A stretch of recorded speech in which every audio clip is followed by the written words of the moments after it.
right, what's going on? Welcome to episode 2 of FlagPlus Football's First and Goal podcast. I'm your host, Brent Bodkin. I'm Quaysie, Maule. All right, so we did episode 1. We had a lot of 6v6 stuff. We had Michael Caparelli, who came on, talked a little bit about his coaching, his upcoming app that's coming on for recruiting, and obviously a lot of the 6v6 stuff. And he plays in Division 1, so he talked a lot about one stop. He had a little bit of trash to talk about our next guest who's coming up here, who plays in Division 1 with the infantry, also plays co-ed 5v5 with Nice to Meet You. So we got the main man, Rory Semerjian. Let me say this again. Rory Semerjian coming on to the show here. There you go. Get the thumbs up from him.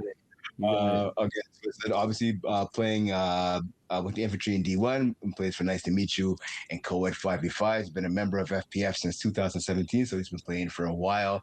I used to write about him in Division 6. I think he played way back in the day. It's been a while. We have a lot of respect for one of the top players in the history of FPF coming on to the show. Thank you for coming on, sir. No, I appreciate you guys having me, man. Thank you.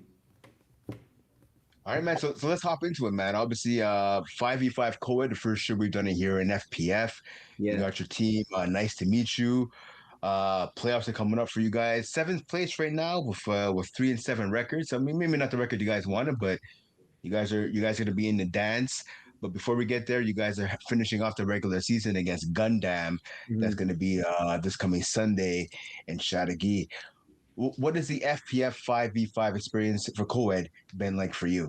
It's been fun. It's my first time playing co-ed, period. So it's all very new to me from that perspective. But and I know like our quarterback Benny, he doesn't have much 5v5 experience, so he's been kind of learning along the way as well. But nonetheless, like despite our record, like I'm usually not this guy to say this because I'm usually having more fun when I win. But it's been fun, honestly. It's been really fun. I think I've just gravitated though towards like the interest of 5v5 compared to 6s. Like so, no matter what the format is, I just prefer playing 5s, man. It's what real flag is. So I just gravitate towards that in general. Yeah. Okay, so looking at your roster here, obviously, so you played with Ethan Adrian before, so he's on your team. Bakary Barrett. Mm-hmm. Obviously, you talked about Ben McMahon, obviously the quarterback of your team. Yeah. It's going through the rest of your roster here. So looking at like some of the ladies, so Alyssa Goulet. He's nice. On your team. Nice. She can play. Okay. She can play. Yeah, she's solid. Yeah. Okay, so I was gonna say, so talking about some of your rosters. So again, it's your first year with a lot of these players on the team. Who's someone on your roster maybe who we haven't been paying a lot of attention to that's kind of caught your eye? Eloise. So she's like always in the right position on defense. So sometimes she's just like this close away from making like a massive play, and I think that's just a bit of like, I mean, maybe a lack of trusting like your natural instinct, but in terms of like placement and like being able to understand concepts and just defensive schematics, like she's always in the right spot. It's impressed me. She's made some pretty serious plays, man coverage zone, like whatever the case is. She's pretty solid for sure. Yeah. Okay, yes, Eloise Lefebvre. You guys also have, speaking of the lady on your team, Abigail Perot. She's nice. It's on your team as well.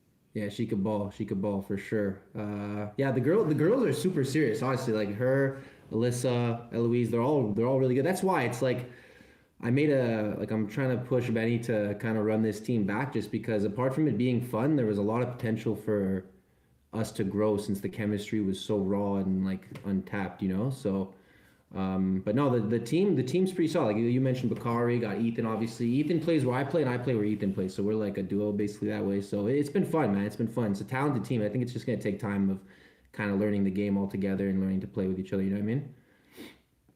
Oh, yeah, I hear you. Looking at it right now, right? Again, like I said, at least record-wise, you guys are 3. Pardon me. Sorry, I was gonna say 3-7 right here. So I was trying to correct that here. Sorry. So you guys are 2-7. Sorry, my bad.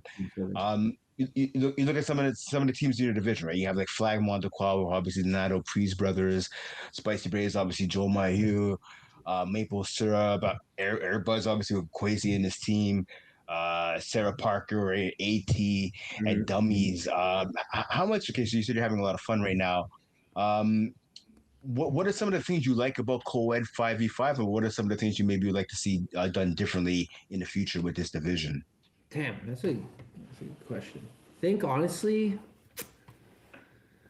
it's not that they have to maybe, or maybe I'm just not thinking of it in the moment. They don't have to really change anything specifically. I just hope that it continues to grow. I hope it continues to grow because we're talking like both men and women for this division. It's the only division for 5-on-5, right? Where it's co-ed. Like so, it's Yeah. one division 5-on-5. So it naturally brought the best from the league essentially in terms of the women that are in it and the men. So it's been fun from that perspective. So as long as it continues to grow and get bigger, I think it has a lot of potential to be a really fun division, and then maybe expand upon it, like if there's multiple divisions within five, et cetera, et cetera. Yeah. Are you surprised to see how much talent there is in co-ed 5v5? No, no. That's the like no not saying no from that reason. It's like it's no because like that's why I registered. Like I saw the rosters ahead of time, and I was like, yeah, like this is it's where it's at. Honestly, every team is kind of like has someone or multiple individuals that are just nasty, you know. So Mhm. it's fun playing from that perspective. It's really Yeah, fun. that's It's really, exactly what I was thinking. When I registered our team with Jeff and stuff, I was like looking at the teams because a lot of teams kind of registered late because it yeah, was it was a not last minute format, but it was a late format, right? Since it's new, and then you yeah, just saw like the Braves signed up a team, and Flag was signed up the team, I was like, oh, okay, this is gonna be sick. yeah. And then Oh, I think you guys signed your team pretty late as we were well like the too. last one, man. Yeah, Honestly, like, you guys signed up pretty late, and then Tam and Jean Slee also signed up yeah, a team as well, and then Maple yeah. Syrup with Mark and Reeves, Lori and stuff like that. Yeah, it's a Sir, nasty team. Yeah, that's what I mean. Like yeah. every team is dope, And bro. Yeah, you get to play all the Surge brothers as well too. Sorry, the Pinot brothers. So exactly, that's kind of exactly. cool to see. But and then you have the ATs and dummies. I find that's also kind of cool. You have a whole bunch of ATs on the team, and there's a Yeah. bunch of guys from Kikoria playing on that team as well. No, yeah, it's dope. Like, the rosters are stacked, bro. I remember I saw your roster. Like, I was like, okay, like that's what's going into this division. You know what I mean? It sets the precedent. It's good. It's good to like. I guess I'm not surprised, but I guess it's like, it's a good thing that the first time, like the first season of Coed 5v5 attracted that level of talent. Like that. Yeah, That means that it's only gonna get better. You know. So I hope that's the case, and I hope this conversation, if people see it, like they get engaged with it because it's a fun division, man. It's really talented. So yeah, especially the fact that in outside of because we're the only place that plays 6v6, right? So yeah, like when we're at tournaments and stuff like that, all you see is 5-on-5, right? yeah, man, So yeah. I believe a team like Fit Squad, they're not they're right now they're playing 6-on-6, but they went to Tampa last year and they played in a 5v5 format, Oh, word. so which is completely new for them because they're usually playing 6-on-6. So I'm sure a team like Fit Squad, a team like Plenty of Fish, like teams like that, I think they're gonna start joining the 5v5 format. And if all these teams that are in it now kind of stay, I think it's gonna be able to be built. It's gonna build to a bigger league. And I also think some Division 2 teams will probably prefer the 5v5 format, more the women's side as well too, because again, women's is purely 5-on-5. So I think they're gonna be like, okay, well, let's play 5-on-5 so we kind of get some mental reps No, around. exactly. Exactly, because it just translates to everywhere else where it's more competitive in terms of tournament format. Like it's just gonna make you better as a player. To me, if you, I hope I don't know. I hope this is me just selfishly speaking, but like I hope it just transitions to more 5-on-5. I think that's like where it should be. But I think like a lot of people are afraid of change and like adapting to what they've been used to, so they want to hold on to the sixes. But I'm telling you, like fives is just like you Yeah, can already see with this division, like the first time, it's been super fun, man. It's like a lot of competitive nature, a lot of talent, like etc. You know. So yeah, I agree. yeah, man. Okay. So what I ask you, obviously, again, you finish off the season against Gundam coming up this week. Pardon me, what are going to be some of the keys to making sure you guys get the W in the regular season finale? Man, just showing up with a full roster, man. Hopefully, like just like building off that. We barely. That's the thing. That's another thing. And I guess I kind of, it's one of those things you already know, but you're reminded of. You know, like you don't show up with your roster every week. It's tough to win. Like you need everyone there, like everybody there. So, um, Honestly, there's no real key. It's just score, play defense, make sure everyone's there. We've been kind of building a chemistry because we've had a consistent roster showing up like the last few weeks. So it'd be nice to just go into the playoffs with the dubs. You know, you just want to get some type of momentum. But I mean, yeah, that's really it. Honestly, yeah. Yeah, especially Okay, especially with. Sorry, go. Sorry, I was gonna disagree with the chemistry. That's something you kind of want because it's new, right? It's the format's new for everybody. 5-on-5 is new for everybody, Exactly. for women's and men's, right? So you're not again. Not everyone's used to playing next to well, no, sorry, not everyone's used to playing with a bunch of women, and same thing, women are not the same thing used to playing for men, right? So the game is a bit different, and you kind of want to know what that person's able to do.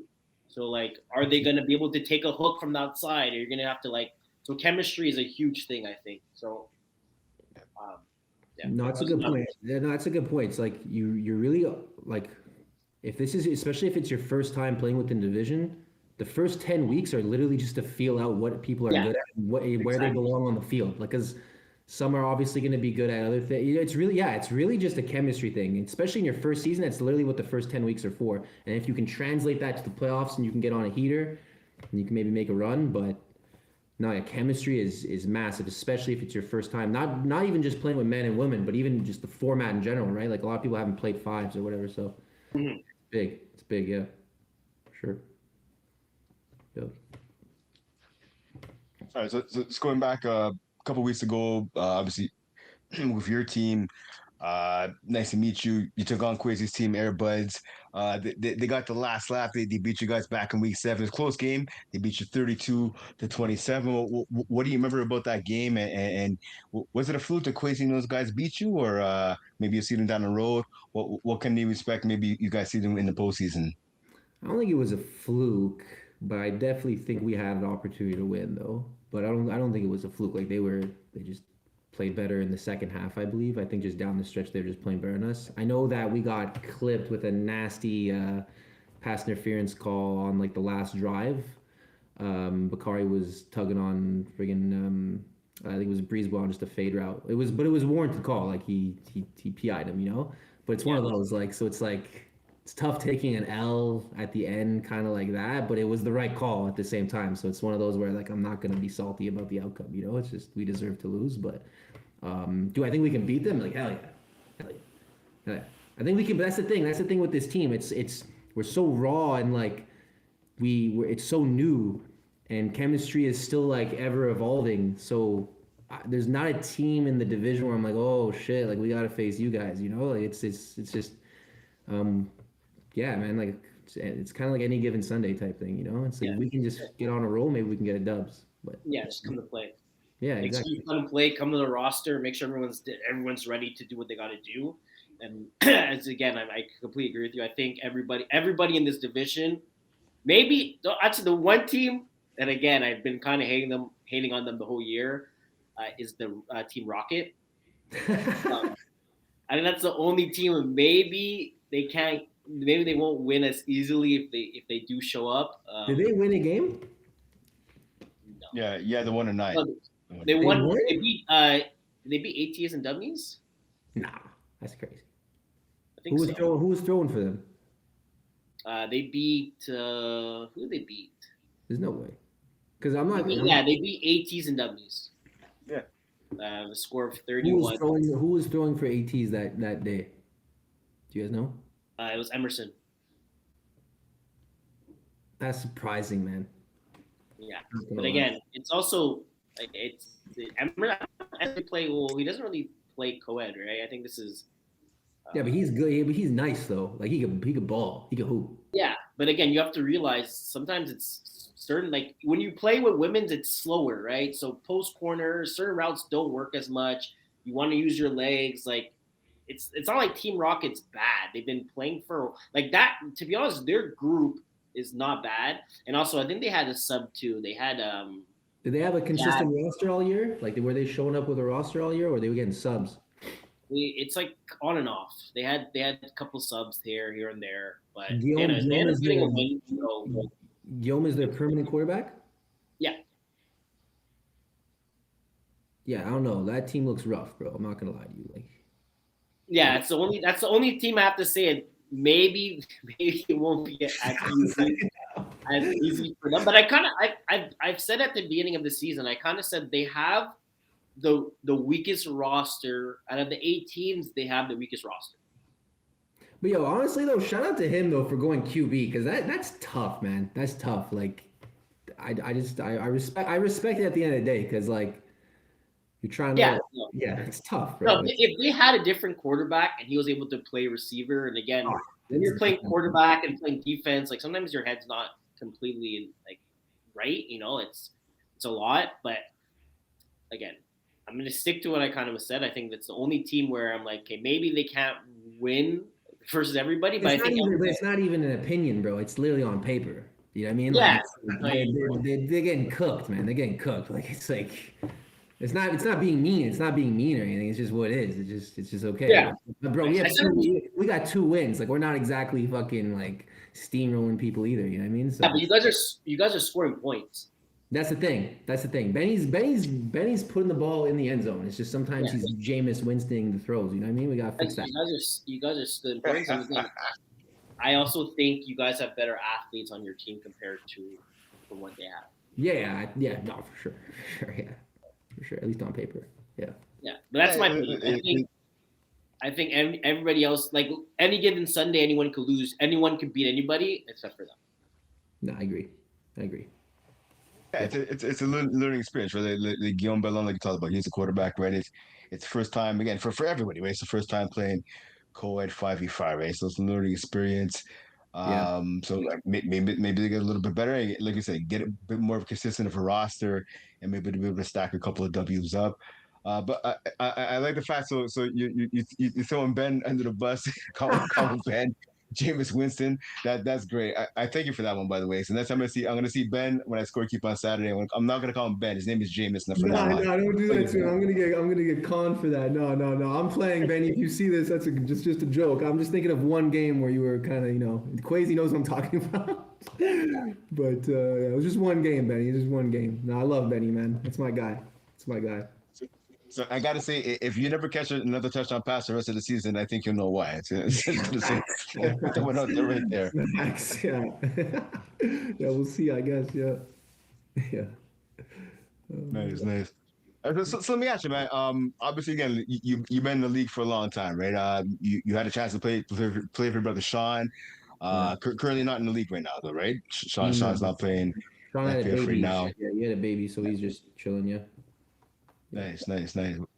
Congrats on that, obviously. When you look at your time in FPF, what keeps you wanting to come back to play FPF? I like to compete, and I just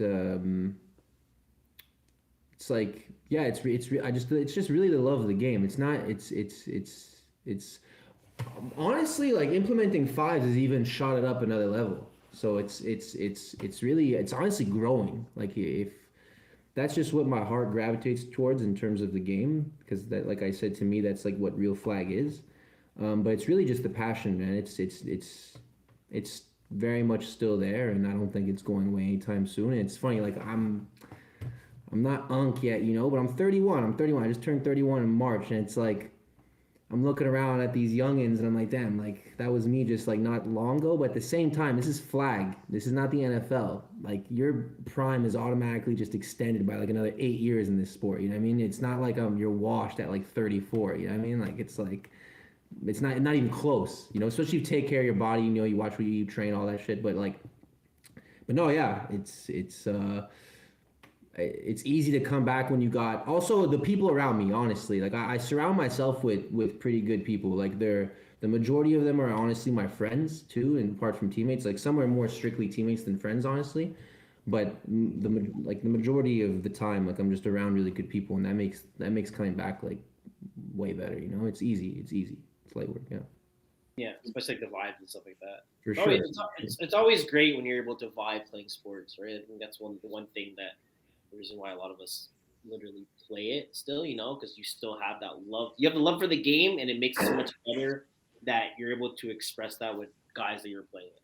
No, for sure. Like I had that conversation with my brother, and I was just telling him like like yeah, like real talk, like I was like, well, when you don't play, it's obviously still fun for me, you know. But that's like my best friend. That's that's my dog, you know. Like if I'm gonna win with someone, I'd want it to be like with him. But that also goes for my actual friends, you know. Like if you could win a ship, and don't get it wrong, like winning is winning. But I'm just saying, if you grind with like people you know and you go to war with, and you know they're actually you share a bond off the field too, like that's like the sweetest feeling ever. You know what I mean? Like winning like something you love the most doing, but with the people you care about, like that's a sick feeling. Like there's nothing really better than that, you know? So yeah, for sure. Yeah. So when you look at your tenure in FPF, obviously you have a championship under your belt. Um, obviously you're still having a lot of fun. I think it's safe to assume, right? It's one of the reasons why you come back. Um, what do you think is left for you to accomplish in FPF? In FPF, not much. I'll be honest with you. Like, and that's not shitting on the league. I mean, like, I think I think right now for me personally, FPF is utilized for repetition, like in terms of just getting better. Obviously, though, you're not paying to just get reps. You're paying to win. You know what I mean? Like you're trying to get championships. So I'm just trying to stack as many ships as I can.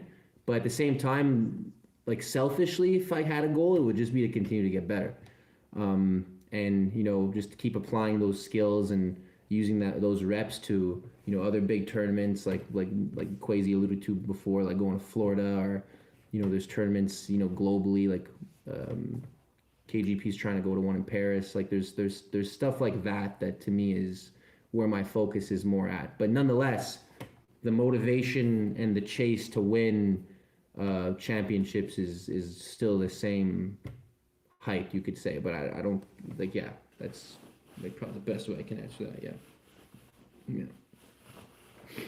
Okay. I'm just looking at your stats here online, right? So I mean, career stats as a receiver, right? You have almost 500 touchdowns, right? Just as a receiver alone. Defensively, you put up a ton of big numbers as well, right? So I'm looking at your defensive touchdowns. You have 16 INTs, right? You have over 125 INTs. You're obviously a playmaker on either side of the ball. What's your favorite position? Like, do you prefer to play offense? Do you prefer to play defense? You throw in some touchdowns as well. Where's your most favorite position to play on the field? It's offense for sure, but it's funny because I wear 24 because I wear 24. My favorite athlete doesn't even play football. It's Kobe Bryant. Like I wear 24 for Kobe, but I also wear 24 for Champ Bailey, and he plays corner. But I think we had like a conversation a little while ago about that.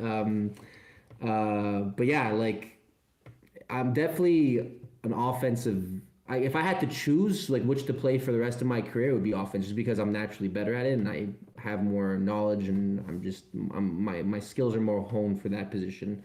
But if you ask me though, like I love playing corner. It's fun, and I find it more difficult. So the challenge there is definitely is always interesting for sure. Yeah.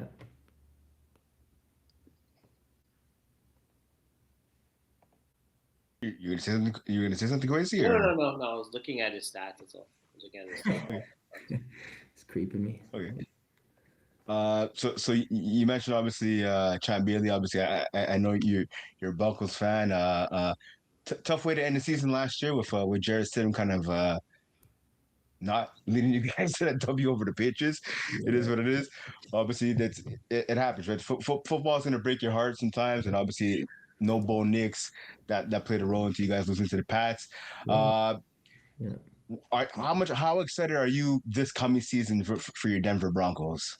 Big time, bro. Big time. I think like everyone was waiting for us to make a transaction in free agency, and we were just signing everyone back. And I was like, okay, I'm cool with that method because like we went to the AFC Championship. We beat Josh. We beat Josh. That's huge, especially for Bo's resume. Like that's big time, man. He balled out.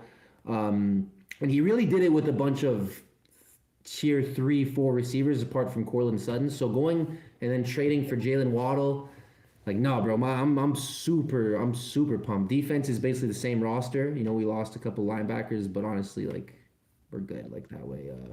No, man, I'm super pumped. I think as long as Bo just continues to evolve, Sean Payton's not calling the offense anymore. It's gonna be Davis Webb, which is huge. If anyone knows anything about ball, Sean Payton is super, super, super stubborn. So for him to give up play calling opportunities is massive. I think that's gonna, and I think the Broncos led the league in screen passes called, like garbage play calling, which is crazy coming from Sean Payton. But with Davis Webb calling the show and Bo Nix in his third year, I got big expectations. I think it's at least.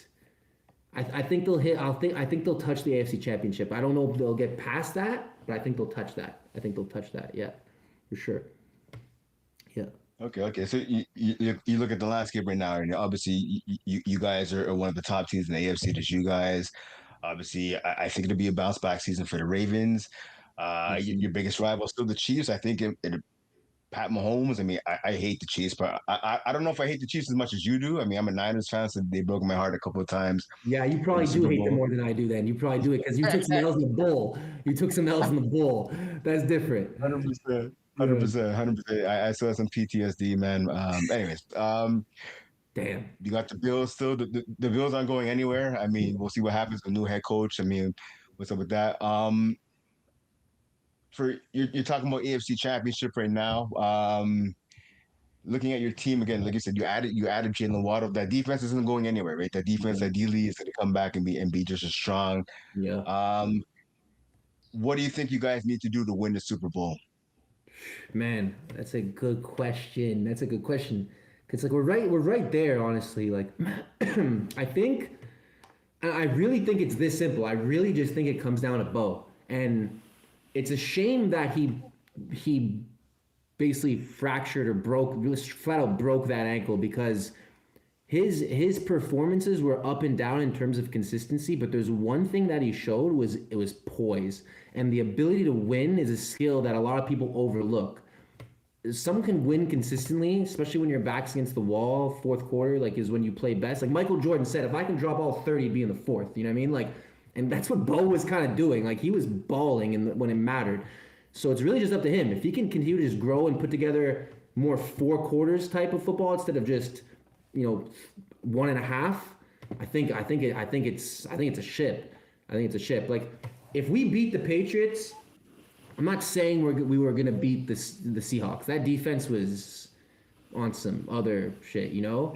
Yeah. They were no, that it looked crazy, honestly. But I guarantee we would have put more of a fight than those Patriots did. And I'm purely just giving that to Bo's elusiveness in the pocket and his ability to make plays when it matters. Just because I saw 17 games of it, and I'm not saying we win, but I'm saying that there would have been a 1-2 play where the game would have got interesting for sure, and you would have been actually paying attention. You know what I mean? Yeah, it's really up to Bo. It's up to Bo. Yeah. Okay. Yeah. Let's go back to FPF for a minute. Obviously, your team, the infantry, right? You guys, your regular season, pardon me, I'm sorry, your regular season is done right now. You have 3-7 record. Yeah. You guys will be facing the Braves first round of the playoffs. You played them in the regular season. They beat you guys 32-21 back in week 5.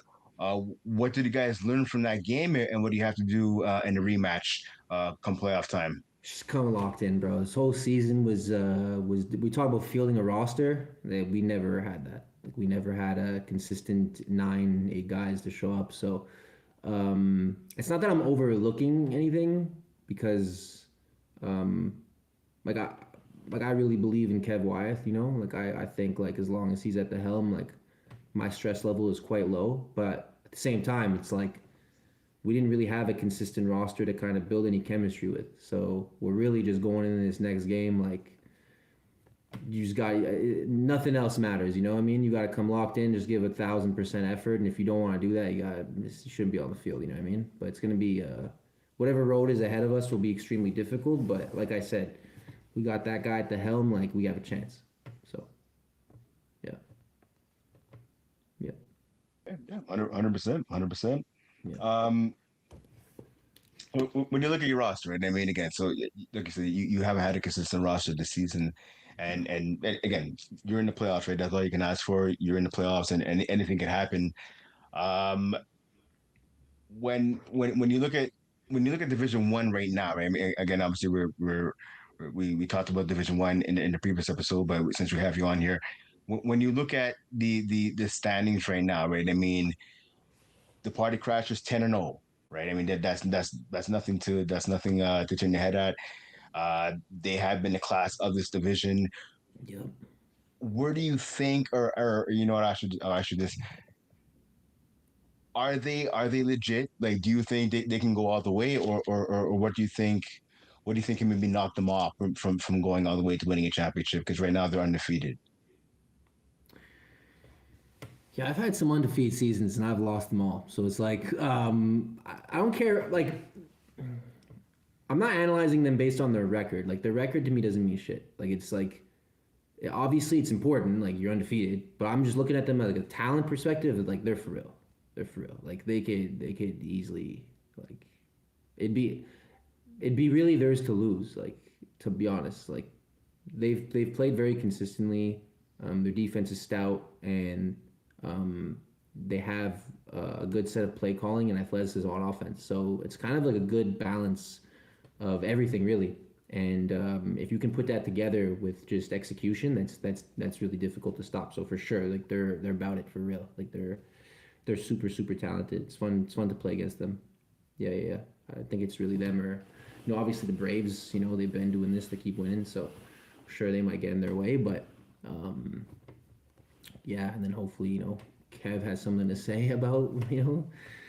But during that first week, though, right? It's kind of crazy the fact that infantry is playing. Well, it's crazy that you guys are playing in the first round because, like, that could be a championship appearance. So that's like a championship matchup. Sorry. Yeah, no, for sure. That's what it was like the last 3 seasons. So it's like, So it's unfortunately, for one of you guys, it's gonna be an early exit. Yeah. I think that's gonna be a good game. Especially if you have your roster. I don't mind. Like we're based on our record. You're looking at us like we should wipe them out, no problem. So I'm cool with that. Yeah, but in most cases, I would say yes, but the Braves know who you guys are, and you guys know who the Braves are, right? So it's a bit different saying like even though you guys are 3-7, and Kevin has struggled this season. He hasn't. I think this is probably one of his worst seasons so far. Really, is it statistically? Yeah, he hasn't. His INTs too. You know what is crazy? Back in the day, for Kevin to throw an INT, it was like gold falling from the sky. Yeah, literally. Like it would be like if you got a pick off Kevin, you felt like you were like, oh, no, I got to pick off. Yeah. Like you would talk about it for a couple of weeks, like, oh, I picked off Kevin. Facts. So back then I think he threw 11 this season. Did he? Yeah, he threw 11. Damn. Yeah, he's thrown 12 actually. He threw 12. 12, yeah, he's done 12. Yeah. So the fact that I haven't seen him throw over. I don't think has he ever thrown that much in a season? I don't think he's went over 10. Holy crap. I hate how I'm part of the roster that he has the most career picks on. Damn. That's rough. Yeah. So but at the end of the day, it's still Kevin Wyatt, right? So that's what I'm saying. Like you have to put that in effect. So I don't think they're gonna look over you guys, okay, well, guys, they're 3-7, we're 6 and like to me, how I see it, it's infantry versus the Braves. The names, you guys, both the names are well known, and the rosters are well known as well too. So yeah, I guess we'll just see. I just know, there's one thing, man. When Kevin gets hot, he gets hot. So yeah, if we could kind of just do the best we can for him, then really anything's possible, man. Like we just feed off each other. It's anything can happen. I'm sure it's mutual on both sides. I'm sure you guys are not excited that you guys have played in the first round, and I'm sure they're not excited that they have to play you in the first round. I mean, we're 3-7. Like I know what you mean, like the roster, blah blah. But it's just the way in which we've played together. I'll be the first to admit, it just wasn't cohesive. It's No, not. 100%. But playoffs is playoffs and regular season. That's facts. That's facts. Like there's gonna be a different feel and Yeah, mentality and everyone's energy. going. Everyone's going to the game differently, and at the end of the day, you got to play 48 minutes, right? Yeah. Yeah. Gotta play 48 minutes. You know, it doesn't matter if they have a better record than you. You guys have worse record. You still have to show up and play. Exactly. Exactly. No, yeah, you're right. You're right. For sure. For sure. Yeah. Let me ask you right now. So I remember, so a couple years ago, sorry, a couple years ago, wow, if I can say this properly, it's been a long day. A couple years ago, I talked to her. Like I know we chopped it up. I wrote an article about you. Yeah. And one of the questions I asked you is where you stand right now in terms of top players overall in FPF. Since that time, obviously, there's a couple other names, a couple other people have added their names to the list, right? Like Felix Boutte, Gab Dab Champagne, a guy who you're familiar with as well, Kevin Donnet, Carl Aki. A lot of names have added themselves into the who are the best players. Even my co-host right here, Quaysie Gordon Maule, right? He's still getting it done. Where do you see yourself? Where do you put yourself now in that upper echelon of players? I'm not talking about position wise, just where do you put yourself in terms of the top players right now, competition wise in FPF? I'll be honest, man. Like, that's really up for the others to decide. Like I'll talk my shit forever. Like I really will. But I'd rather just show you with my play. Like I know whatever I'm gonna say, I'll probably just get super amount of hate. You know, all these salty little dudes in the freaking comments or whatever. But like, let's see, crazy. No, that's why he's laughing. Like I'm super about it. Like I don't care who's in front of me, like whatever it is. But um, I think that's up for others to decide. I don't mind. Like I don't mind speaking on others though. Like I know like I've had some great teammates. Like I have some like he's one of them. He's one of them. I always say like I defensively like if I'm formulating a roster, he's the first individual I hit up like no matter what. And even if he says no, I'm still probably registering him. You know, like, and he knows that's why he's laughing. But no, I just like in terms of like I'm not insecure about my talent. Like I'll put it that way. But so I don't need to like show my chest so much. But at the same time, like I'm really just working to get better. Like even to this day, and I just want to be like I just want to continue to strive to be like the absolute best version of myself I could be. I'm tapping into other things that like just fitness wise that I'm only getting into now as much, and I'm just trying to just keep being the best player I could possibly be and just take it as far as I can go. But I've had the privilege of having like a lot of really talented teammates. Like you mentioned, like Felix Boutte. That's a young kid, man. That kid's nasty. That kid's nasty. That kid's fast. You know, Ethan. Me and him play together. Like, no matter where, like either I play with him, he plays with me, type thing. So I think he's like the most consistent rusher in FPF. I think the world should be happy that he's not 6'2". Like it would be over for everybody, like literally over for everybody. So yeah, I don't know. I've had the privilege of playing with a lot of like talented people, and Bakari's another one. Like Bakari's like he's kind of new to the league, like he's brand new, really. I think this guy has like under like 5 seasons. You know what I mean? So, Yeah, super. Like this guy's so raw. Like you imagine that guy had like 10 years, imagine this was like his 8th year. Like, come on, man. He's nasty, like nasty. So it's, yeah, I've had my brother's one of them. That dude's a hooper. That dude's a basketball player. And he just comes off the couch and he's just mossing grown ass men like they're babies. Like and imagine that guy knew how to run a route since he was 15, like it's, no, I've had the privilege of playing with some really talented people, man. And it's, I think that's what makes me motivated to continue getting better too. It's like you find inspiration in that, not just based on how they play, but also like, I don't want to be that guy, that odd man out. Like I'm still trying to be better than them, So it just motivates you to keep training, keep working, and as long as you love the sport, man, sky's the limit. Sure. Yeah. All right. Yeah. Oh, so when I ask this question, obviously, again, you said you've had the privilege of playing with a lot of good, great players. You played against a lot of great players right now. Who's maybe that next player coming up who that you've seen yourself and you're like, you know what, this guy could be this next person. Who's someone you think that maybe even someone that maybe we haven't talked about or someone that we have? Who's that next person? Who's that next dog do you think could be that next great player here in FPF? That's a good question. I'm hoping I'm tapped in enough to give you like an actual creditable answer. Um, that's a good question. That's a good question because I'm thinking like purely just based on like who I've seen recently or who I've played with. If I'm thinking fives, not really. No. Like honestly, like I'll give you.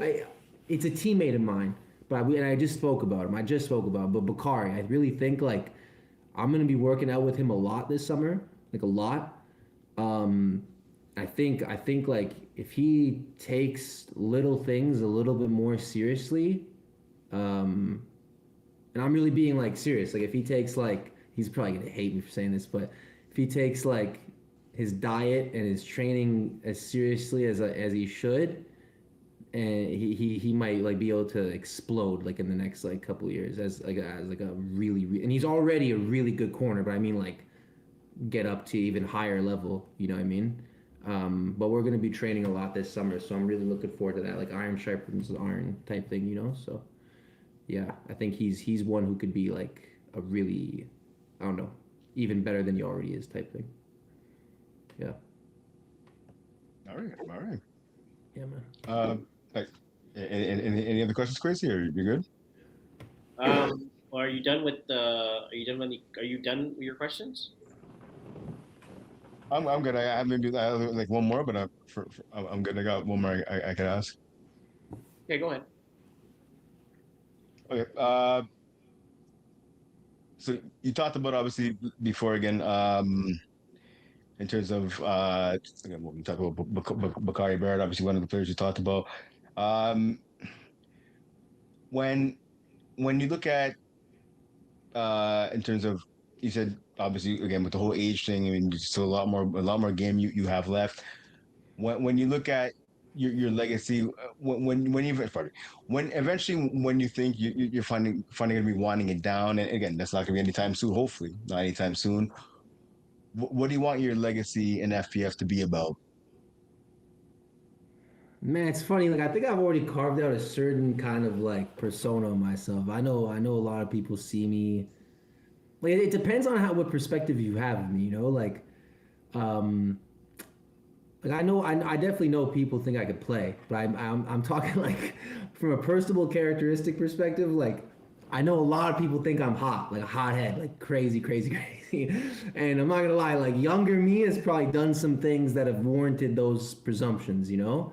Um, but I think like I don't know. I think if there's anything that I'd want people to like just take away is just like he just wanted to win like more than anything. Like anything. Like I just want to win.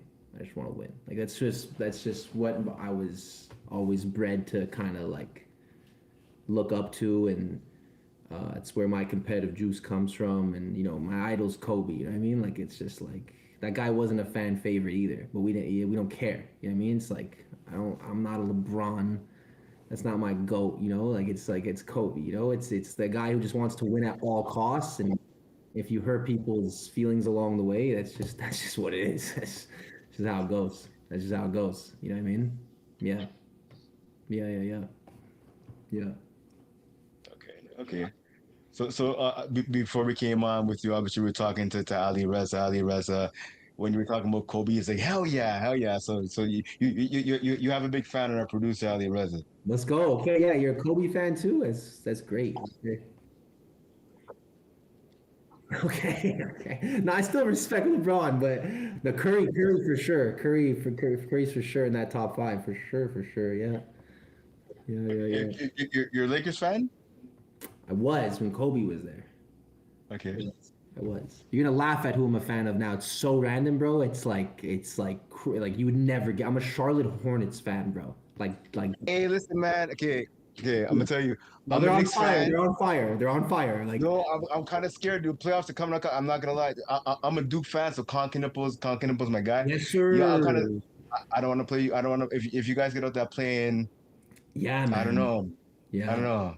No, they're hot. They're hot. When they get when they get going, it's like it's a parade of threes. Like it's like now they're really entertaining, bro. They're literally like like a very inexperienced like Boston Celtics kind of vibe. Like it's like super young, super athletic, bunch of shooters, but they're just so inexperienced, you know? Like but no, yeah, I'm a Hornets fan, bro.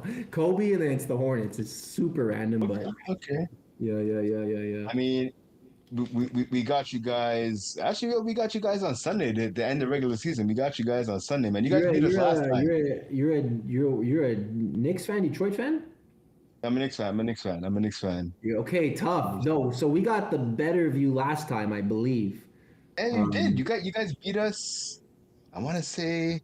We beat you 114-103 on late March. Yeah. Yeah. Yeah. No, that was Listen, a good game. That was a good game. 100%. I mean, I'll be honest with you. I mean, I don't think you guys are. I mean, you should get up to playing. I don't think. I'm not worried about you guys in the playoffs this year. I don't think we're going to play, but if we do, I'm not too worried about you guys this year. But I think next year and the year after, you guys are no joke. I will honestly say, I was talking to a buddy of mine who's also a Knicks fan, and we were saying, you guys are no joke. I think definitely next year. I think, listen, I don't think they're going to do anything special. But if we win our last two and we somehow grab that 6th seed, you're not going to be, I'm just saying, you're not going to be excited to play us. Because if we, that, I'm just saying, I think you probably win that series 4-2, but if that shit gets to 7 games, you better make sure we don't get hot because that'd be a crazy.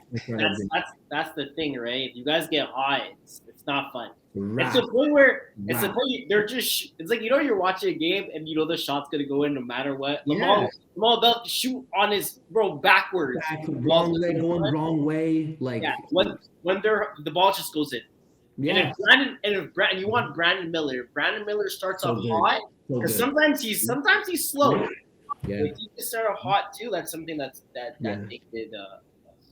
No, he's a freak too. He's a freak. He could fly out the gym. He's a good handle. No, I'm telling you, man, that team's so exciting. It's like I really just think we need a big, and yeah, man, we'll see. No, but I'm happy. You guys know sports though, man. This was fun. You guys can talk sports. It's fun, man. Super dope. Man, you want to come back on, man? You know what? Well, I mean, obviously, again, try to keep it FPF and that, but I mean, listen, you want to chop it up and toss the ball, man. We'll chop it up, toss the ball anytime. Anytime, man. So anytime. I do have one last question for you before you leave, okay? So you play on 3 teams, right? You play on KGP Elite. Yeah. You play on Nice to Meet You. Yeah. And you play on Infantry. Yeah. Okay. If you had to choose one team to win a championship this year, wow. Which team are you choosing? I'm about to disappoint the hell out of some teammates, bro. But I'll answer it. Like, but I just know for sure if Maule sees this, he's like, "You serious, bro?" But for sure the 5v5, man, the 5v5 competitive, like. That's just where the comp is. That's where the comp is. Like all the best teams and the best quarterbacks are in 5v5, right? And the best overall rosters are in 5v5. Like we're delusional if you think otherwise. You know what I mean? Like it's just what it is. I think the individuals that haven't yet stepped into 5s is because they're nervous that they can't play and adapt to the game. But I think that they should take that step because you'll have one season of growing pain, but it will make you a better flag player overall. So it would definitely be that division, bro. It'd definitely be that division. That'd be sweet. Plus, you're bro. What do you mean? We're winning one together that way too. What are you talking about? Yeah, I'm just curious because Infantry, Kevin Wyatt. You don't know how many years he has left. No, for sure. Like, listen, I'm not saying it's like easy to be like, yo, guys, if I'm gonna choose a ship, it's with them. But it would be that, it would be that this season for sure. But I would feel bad for Kev and Maule and Kiroak or whatever, but at the same time, it's like, fuck y'all. No, I'm kidding. I'm kidding. You heard it here first. No. See, that's what I mean. You can't have my sense of humor on this podcast. I'm gonna get in trouble. But no, it'd be 5s. That's a good question though. It'd be 5s. It would probably remain that as my answer for as long as 6v6 is a thing, bro. I'll be honest with you. And I'm sure. What would you have a different answer? Me, no. Yeah, there you go. There you Just go. because it's such a big thing, and just because there's so much talent. Like, to be honest, co-ed 5v5 is also pretty cool, but I just It think is. It is. competitive 5v5 men is just there's so much talent, So and much. you're playing the best of the best, and we kind of realized that last year nationals, where you had the top teams ranked in Canada, right? You Yeah. had Raw Yeah. Dogs, you had Braves, you had KGP, you had Montreal Magic. Like it's just a bunch of talented teams. So it's like winning the title is like it's not nationals, but it still shows that you guys are the top of the top, you know. And No, yeah, again, yeah. It's a good point.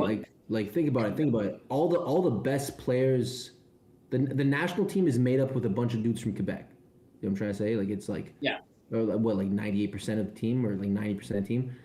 But it's also just look at the quarterbacks within 5-on-5, right? You got Nato Priest, right? You got Dan. Even Phil. You got Phil, obviously our quarterback. But it's like those guys aren't playing in Div 1. It's like the drop off in talent is naturally going to occur when those guys leave to not even do both. They flat out left to a different division, you know. So you're not seeing them week in and week out. It's like, dude, it's obvious that the competition is going to be higher in one division, and then naturally you're going to want to win that division more. You know what I mean? No, 100%. Yeah. But okay. Yeah, boys. Nice to know. Yeah, now they know. Yeah. What's that last question you guys have on alleyway? What are you guys talking about? No, so Producer's we had on laughing. Mike before, and we were asking him because he plays on the team. One stop, as you know, right? So he's talking about some of the guys obviously on the team. There's mainly a bunch of tackle guys and stuff for him and like AJ. And so we asked him like, if you had to walk down a dark alley, who would you be bringing with you? From obviously talking about some of the guys on the team. So we'll ask you the same question. If you're walking down a dark alley and you see a couple dudes whatnot and they're looking at you, looking at them, asking you that question, I think you'd be like, oh, let's take myself. But if you had to take a couple of guys that you play with, who would you take on your team? One or two guys, you're walking down a dark alley and someone's trying to have it with you. Who would you take with you?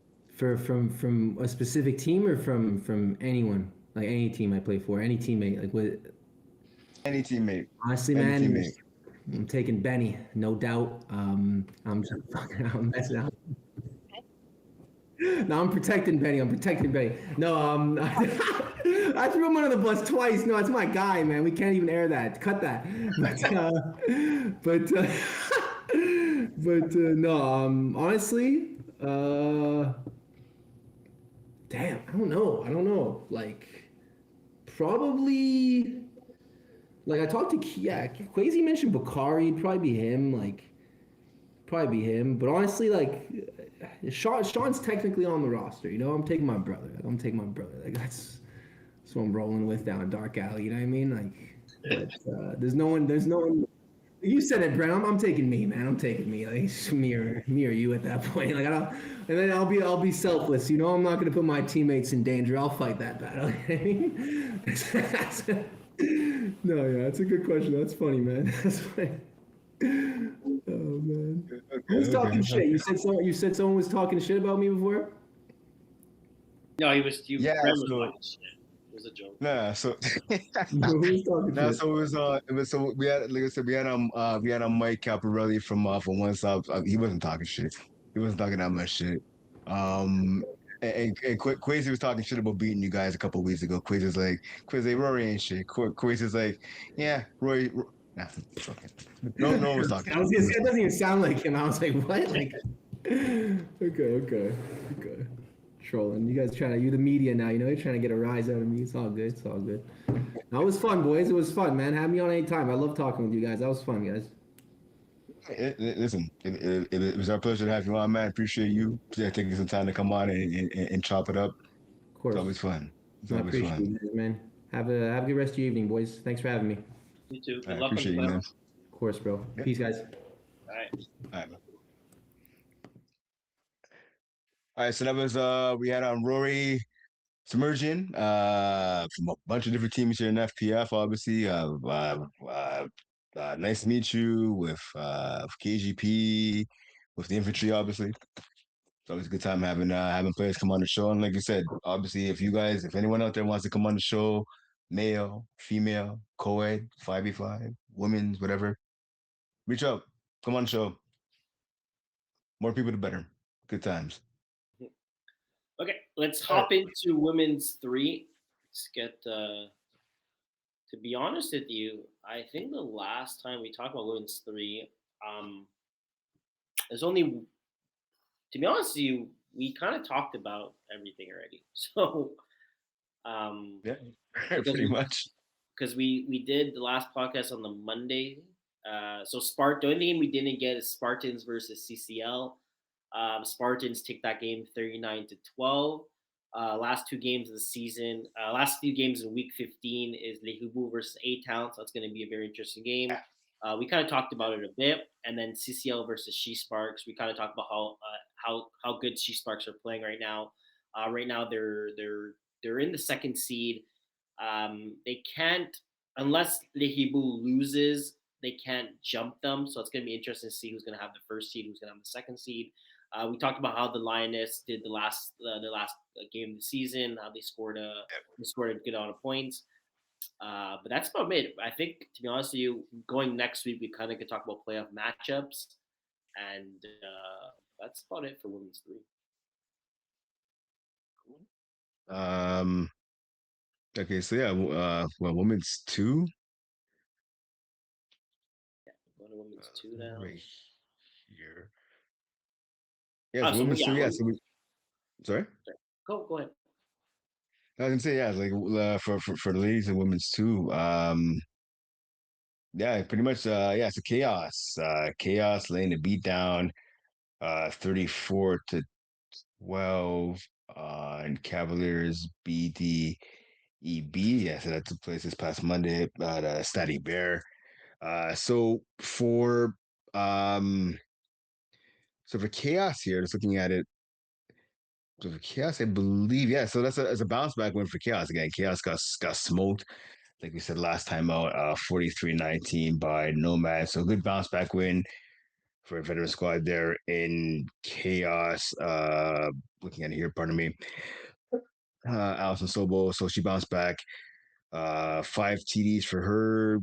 Emma Townsend Aslan, she had 2 TDs in that victory for her and her squad. So yeah, again, big bounce back win for them. Getting back in the win column. So for Cavaliers, again, losing in that game. The quarterback Dalia Charbonneau had 2 TDs in the loss. So for them now, for the Cavaliers, I believe that. So that wraps up the regular season for them. They finished with a 7-3 record in the regular season. That's the Cavaliers. So for them, right now, record wise, They're 7-3. yeah, 7-3, yeah, 7-3. But it's gonna depend on Supernova. Supernova wins the next game, they become 7-3. There's a three-way tie.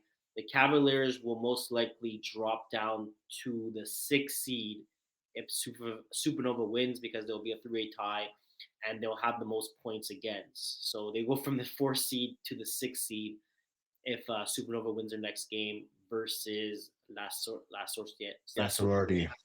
So that should be an interesting game to kind of just see how the playoff matchups are going to go. Right now, again, we kind of talked about as well. Bolts have to win their game, and they have to make sure. Sorry. Yeah, because they're playing Powerpuff next Tuesday. Yeah, they got to win their game. They have to make sure they allow less than 18 points, because the Turf Titans are going to be tied at 3-7. Same thing goes for the Rock too. We kind of talked about this the last time. We talked about this the last podcast, and we kind of explained the playoffs scenarios to kind of see who's going to be in, who's going to be out. One thing they kind of mentioned as well too, towards the chaos, that game was pretty much tied at halftime. It was 12-13. So Cavaliers kept up with chaos on offensive and defensive, regarding scoring touchdowns. Danielle Charbonneau, yeah, she scored 2 touchdowns in the first half. Right, second half they scored zero. So she was doing a great job. Her defense was also playing well too. Yep. They only allowed chaos to score 13, so they're in the game. It's the second half how the game just kind of got over, Yeah. Yeah. kind of got over. What's it called? Yeah. Like kind They of overtaken. Yeah. They got to score 21-0. Did the Cavaliers in that game? So yeah, I mean, exactly. yeah. So I mean, it's a good. I mean, it's a good bounce off. It's a good bounce back for for chaos, showing Yep. that they're able to, especially for Allison is too as well too, right? Throwing six ints. I think she did, or five ints, or five or six. Anyway, it's a big bounce back for her. Again, because Cavaliers are not a bad team. There's a reason why they're 7-3. But also just it also shows that Cavaliers are actually not a bad team. If they were able to do way better in the second half, this game could have been completely different. The way the score ended, 34-12. So I'm kind of interested to see where the Cavaliers are going to end up when it comes down to when playoffs start, and how they're also going to perform. I also believe because the stat wise of the quarterback Danielle Charbonneau, I believe she should win. No, actually, it's gonna be close. Actually, no, I think Danielle. I don't think her last stats got posted. Maybe she only played 8 games, because her and Naomi are pretty close regarding the two TVs for QB of the year. Naomi's at 44 touchdowns, 5 INTs. She's at 39, 4 INTs. But Danielle only played 8 games, while Naomi played 10. So it's gonna be Yeah. interesting. Oh, yeah. Yeah. It's When I gonna be said interesting. well, that's like yeah, yeah, because we were saying last week, right? With Nomi, Forte, here the bees, right? I mean, now with her 10 games played, right? She has 44 touchdown passes. Where and we were saying that last week. So with Dahlia Charbonneau, right? With the 2 touchdown passes she has, it brings her to 39. But I mean, uh, that's kind of it, right? Because I believe her team, yeah, but the Cavaliers, that's it for them, right? In terms of Yeah. games, I don't think she's. Yeah, I'd be shocked if it's not knowing me for her to beat. I'd be surprised if, like I said, with Dahlia Charbonneau, if she had gotten the 10 games played, She definitely would probably have. would have Yeah. been her. But yeah, Yeah, it's going to be interesting to see who's sorry. She has 41 TDs. She has 41 TDs. So it doesn't show the last two on the thing yet. So she has 40. She's 41 TDs and four INTs, and she has, I want to say, 1956 plus. She threw for against the Chaos. She threw for, I think, about 200 yards. 1496, about 200. So she's about 149, 50. So she's gonna be at. She's at about 21. So her and Naomi are kind of at the same passing yards. The only difference is that Naomi has 3 more passing touchdowns, but 1 more INT, and Danielle has a better QB rating of 67, while Naomi has 62. So I still think, to be honest with you, I think it's still kind of close. But at the end of the day, it's like it's hard to kind of take someone's stats for them missing games, because again, maybe the game she played 9 games, she didn't play 10. So maybe the one game that she didn't play, it could have went horribly. Maybe she could have maybe 3 more picks. This was against the Wolfpack, a game that they did win, where they ended up having a sub, and their sub did pretty much went off. I think she won six touchdowns and 1 INT, and I think that was Morgan came in as quarterback to sub with them. So again, it's kind of hard to kind of say how she would have how she would have played, but I'm kind of interested to see who's going to win QB of the year for women's team. all right. Women's one. So woman, I mean, there's not much of a change for women's one. We talked about it last week with the Matrix, with their W over Sub Zero 41 to 26. Yeah, I think that's all that. Yeah, so exactly. Yeah. So we talked about everything from last week as well too, and then starting next week, when on Wednesday, when Sub Zero and K-On actually play, we'll find out to see who's the first seed and who's going to be the second seed. We know Blue Pud and Veteran are playing the first round. So Yeah, again, yeah, yeah, there's not really much. yeah, There's really yeah. not You much have to say. Maybe we'll go into we'll go into some details with these two teams and kind of compare some stats how they played the last couple times. Yeah. That's it for Yeah. So again, like yeah. Because like you said, right? Next Wednesday, Cayenne, Sub Zero, and Strategy. That's gonna be at 9:15. So yeah, we can talk about that next week. Just 'cause by the time we go to air next week, that game will not have been played either. Or Yeah. Well, yeah, maybe it yeah, so depends. that, Depends what time yeah, we finish that, but it's gonna be close. But again, it yeah. doesn't really matter because we already know who's playing what 4 and 5. So I think more details into Sherbrooke and Bud to kind of see how they played with each other. Maybe we'll look at more stats and stuff like that regarding that for women's one. We go quad three now.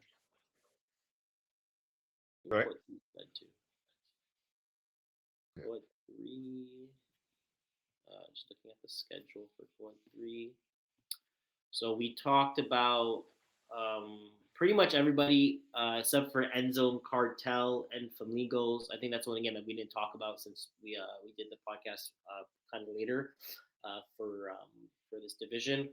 Enzo Cartel finishes their season winning 41 to 20 versus Flamingos. They finished their season 9-1, so it puts them in the second seed at the end of the season. And Flamingos goes into the Flamingos is right now currently in the 13th seed, where they're just making playoffs, finishing in the 13th seed. Fatties could make a jump on them, putting them in the 14th seed, but they can't go any lower than the 14th. So we have our 14 teams locked and loaded for the playoffs, and we're kind of just waiting for a few of the other games to kind of finish for next week, just to kind of finish the official standings. But the 14 teams that right now that are in the playoff, the 14 teams that have a secure spot in the playoffs, they can't lose their spot.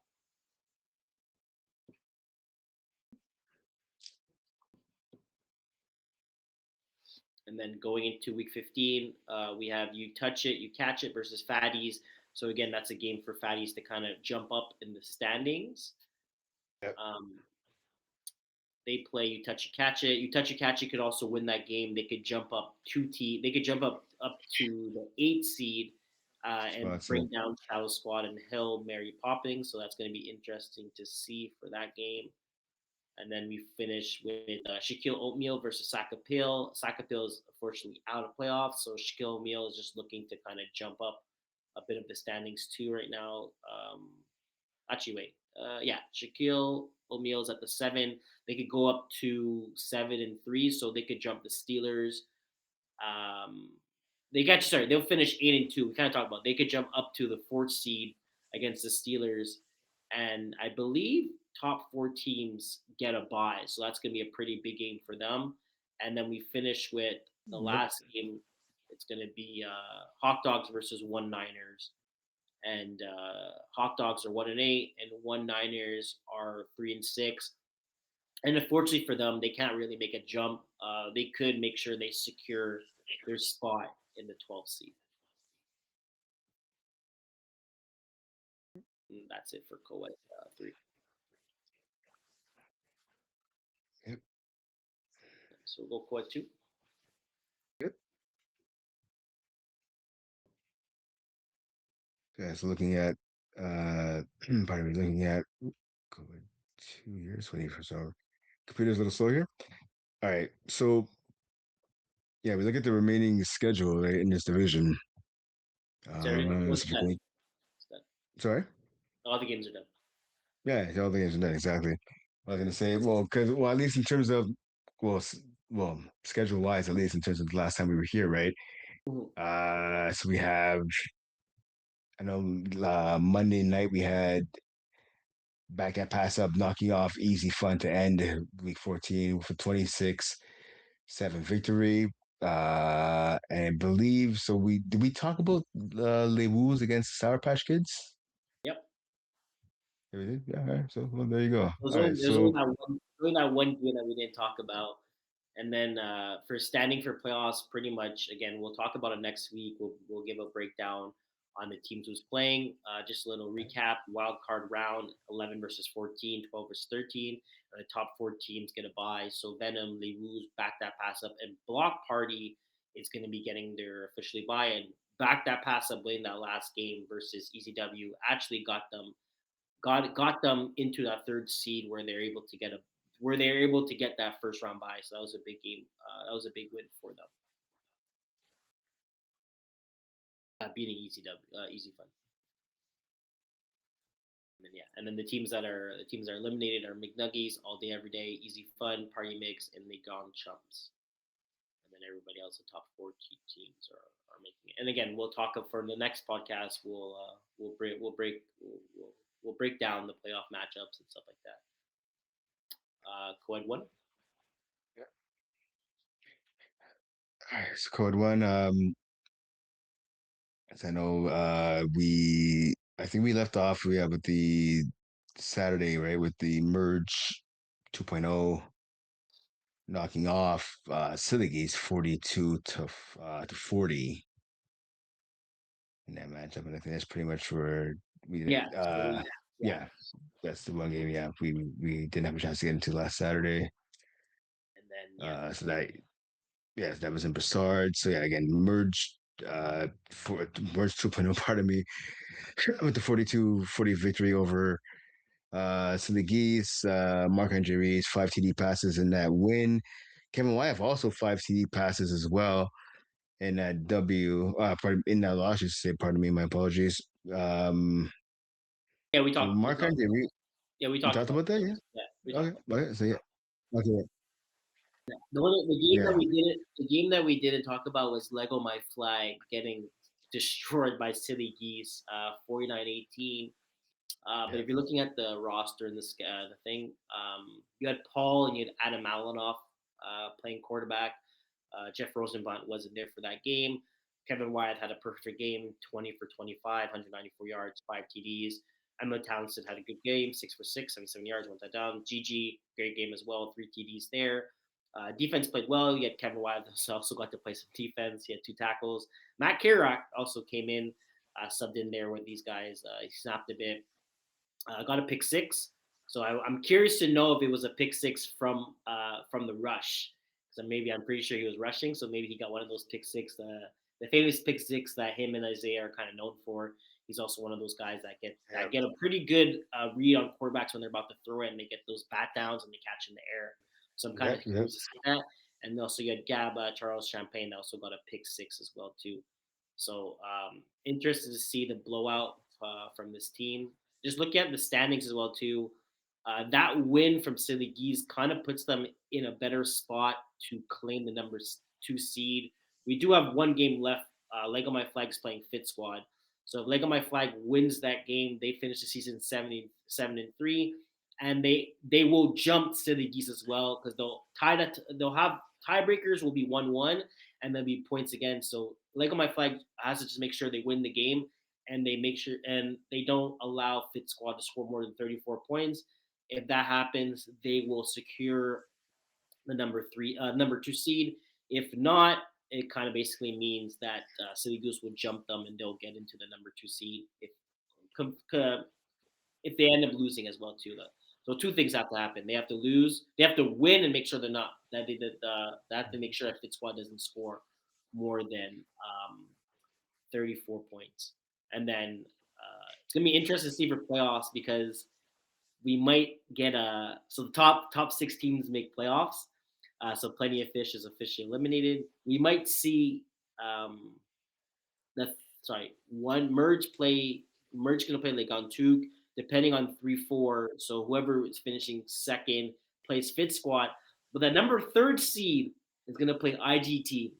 And to be honest with you, I would not want to play IGT. If I'm the 3rd seed, I would prefer to play 2nd seed, play against a Fit Squad. Number 1 seed, the Merge. I'm pretty sure they're happy that they're playing Legontuk. I think that's a good matchup for them.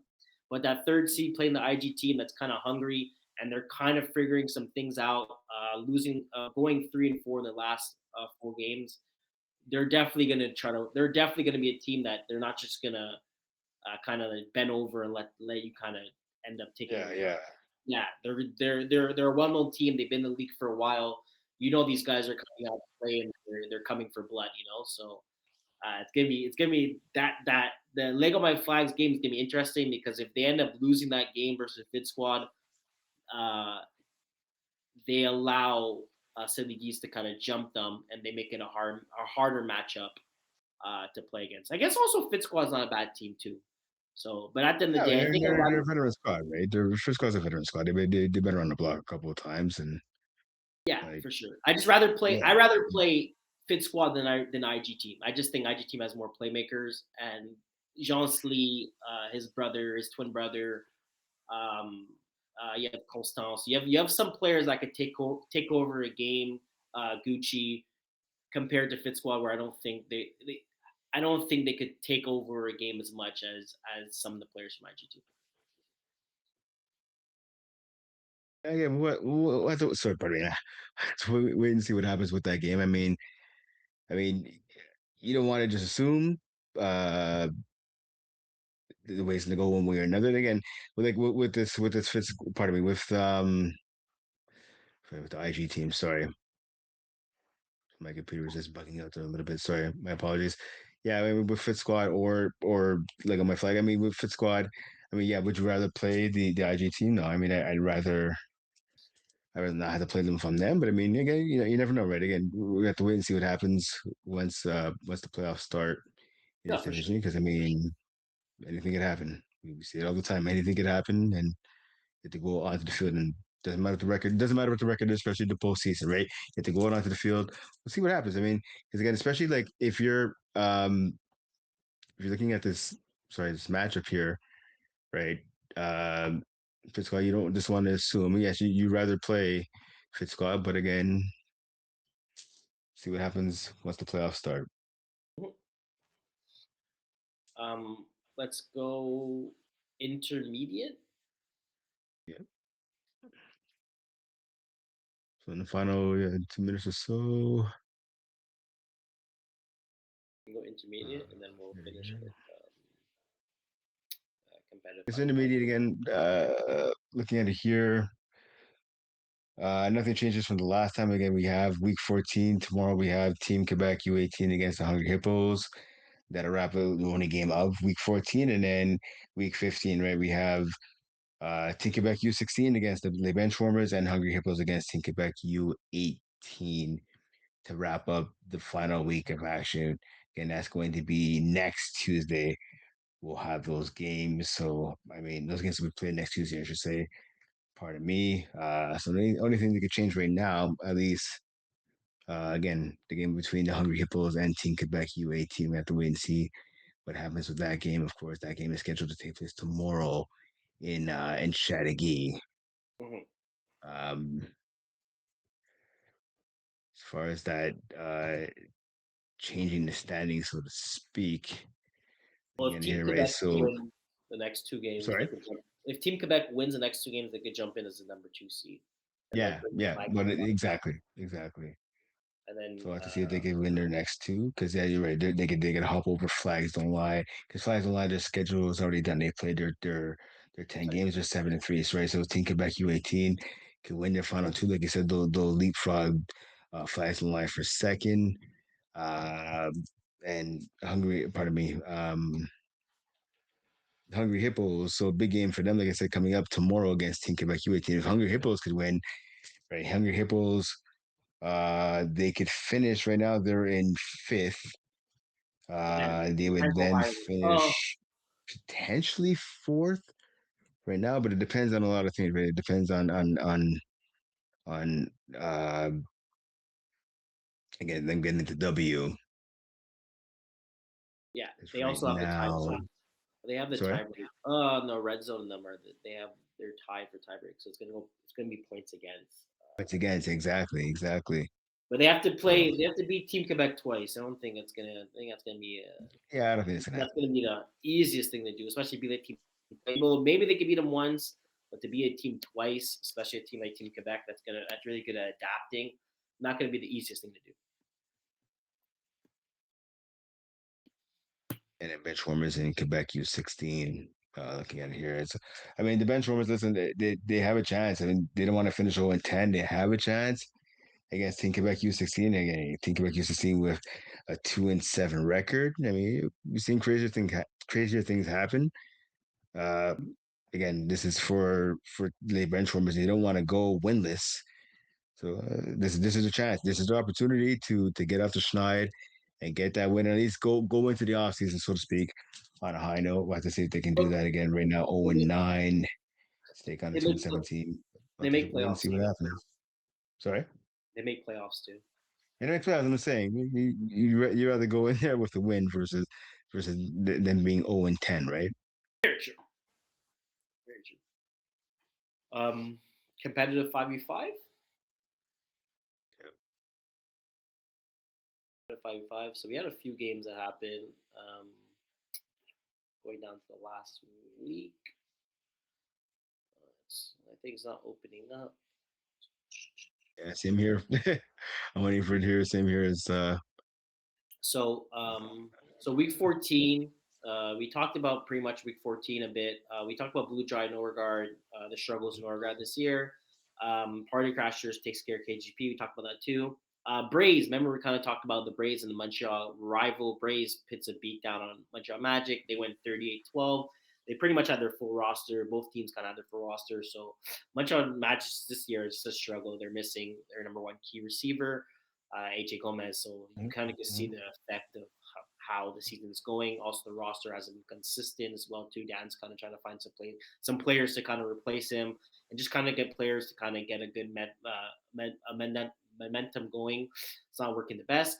And then KGP ends up beating the Proxen 33-12 to end their season. So we're pretty much done for competitive 5. There's no teams playing in week 15. And again, we'll kind of talk about the playoff breakdown and who's playing who.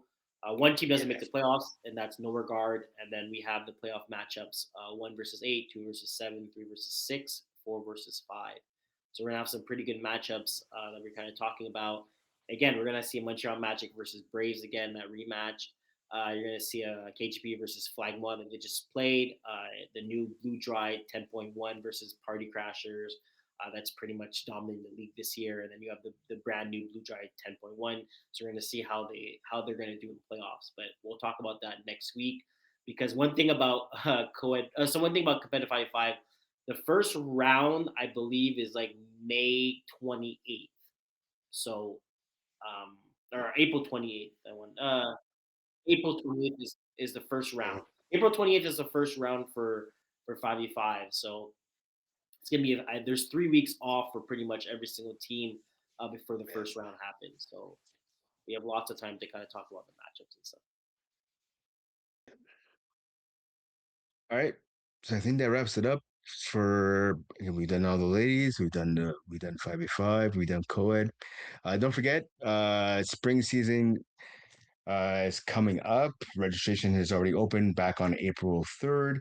It closes May 3rd. So you still have a couple weeks to get your team together.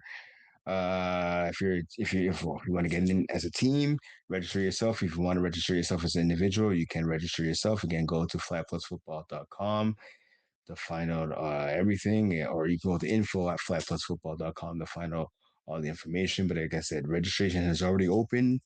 So if you're looking to register yourself as a team or register yourself as an individual, get on to FlagPlusFootball.com, because again, registration closes May 3rd, and May 3rd is a Sunday.